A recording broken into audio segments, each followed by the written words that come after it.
Pada video di kanal YouTube Sekretariat Presiden tanggal 17 Mei, secara ringkas Pak Jokowi menyatakan agar 1. Tes wawasan kebangsaan atau TWK tidak serta-merta menjadi dasar memberhentikan pegawai. 2. Untuk yang tidak lulus TWK bisa dibina melalui pendidikan kedinasan tentang wawasan kebangsaan. 3. Pak Presiden sependapat dengan pertimbangan Mahkamah Konstitusi bahwa proses pengalihan status pegawai KPK menjadi ASN tidak boleh merugikan pegawai KPK. Namun akhirnya tetap saja 51 pegawai KPK akan di-PHK. Masa Presiden kita dicuekin sih? Penonton Cokro TV, inilah kacamata Rian Ernest.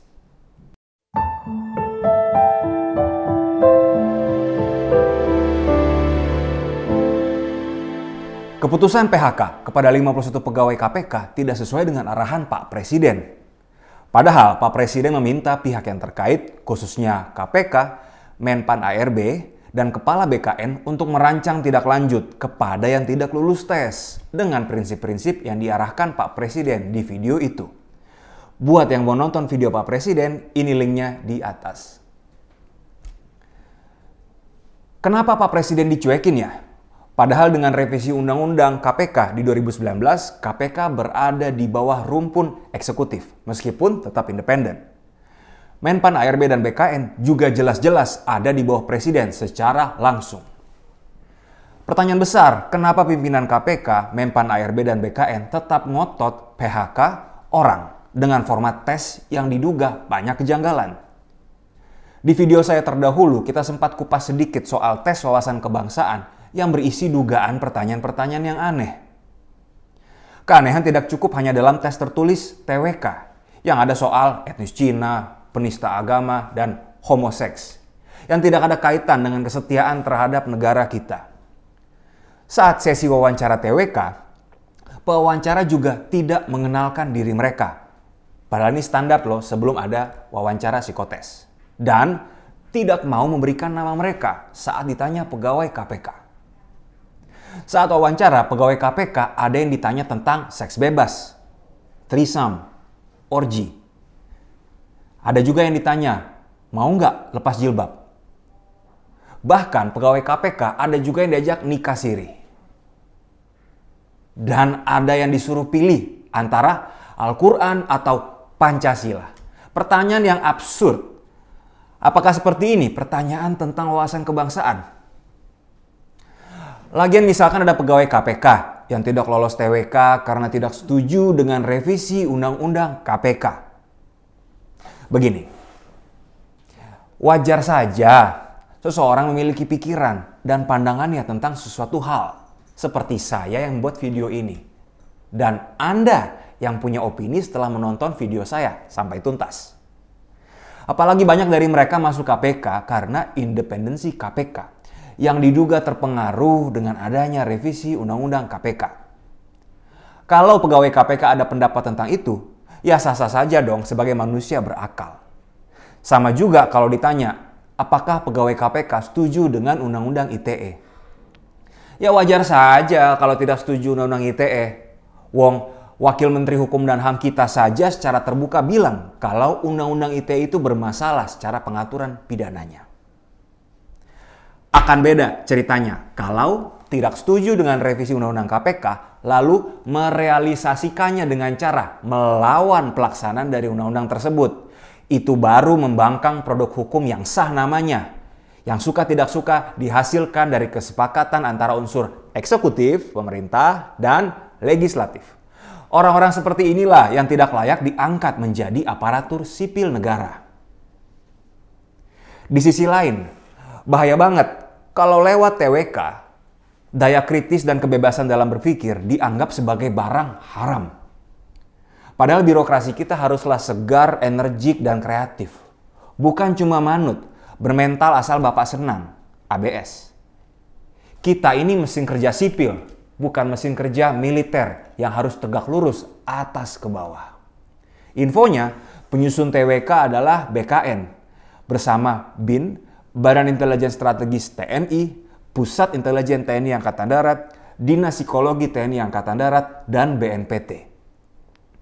Dan bahaya banget Kalau TWK ini menjadi sarana memangkas pegawai yang kritis dan vokal, berani bersuara terhadap pimpinan. Dan dugaan ini memang ada, karena infonya beberapa pegawai yang di PHK nanti adalah yang tidak setuju revisi Undang-Undang KPK dan tidak setuju dengan sosok Firly Bahuri, Ketua KPK, dengan dasar berbagai catatan internal dan rekam jejak.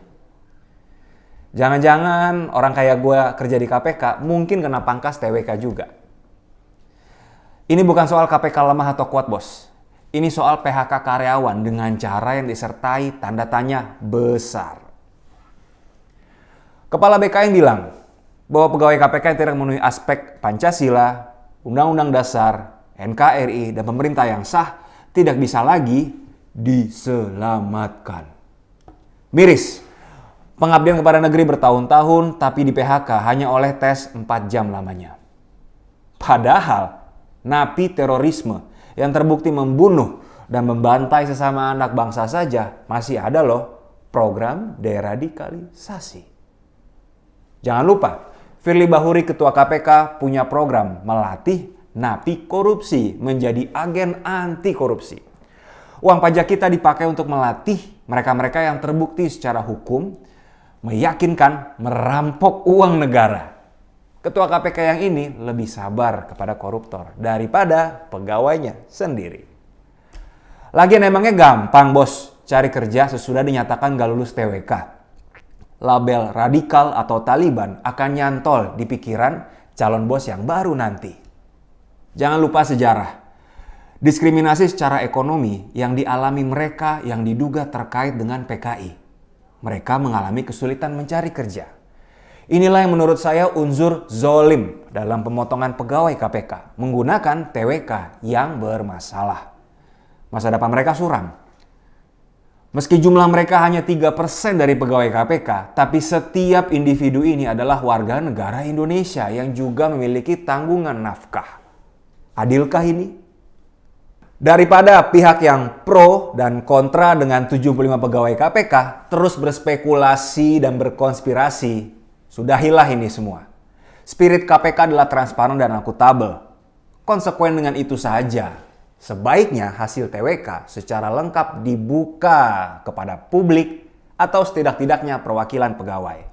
Tapi sensor nama-nama mereka untuk melindungi privasi mereka.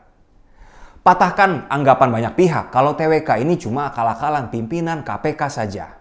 Agar terang dan jelas apakah tes wawasan kebangsaan ini objektif dan terukur untuk menguji kesetiaan seseorang kepada negara kita. Menurut saya, kalau polemik ini akhirnya tidak terang dan jelas, main diendapkan begitu saja, dan ternyata orang-orang yang rekam jejaknya memberantas korupsi bagus, tapi di PHK, ini akan jadi komoditi politik yang bisa dimanfaatkan oleh lawan dari kubu nasionalis di Pilpres mendatang. Kita semua tahulah, capres kuat hanya segelintir orang saja sampai hari ini. Narasi bahwa KPK dilemahkan, penyidik yang kerjanya bagus dipecat di masa kubu nasionalis akan jadi sentimen sendiri yang asik dimainkan orang-orang yang akan membungkus politik dengan agama. Siapa itu? Ya kita sama-sama tahulah. Kubu nasionalis sepertinya sedang memberikan amunisi kepada lawannya di 2024 nanti.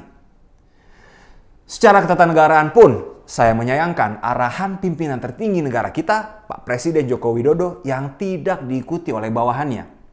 Bagaimana kita mau yakinkan investasi langsung masuk ke Indonesia dan memutar roda perekonomian kita kalau arahan Pak Jokowi yang sudah jelas dan minim tafsir lain tidaklah diikuti oleh bawahannya sendiri.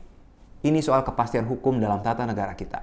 Sekian dari saya, jangan lupa like dan share, tuliskan komentar dan usulan topik selanjutnya. Saya Rian Ernest, terima kasih sudah menonton.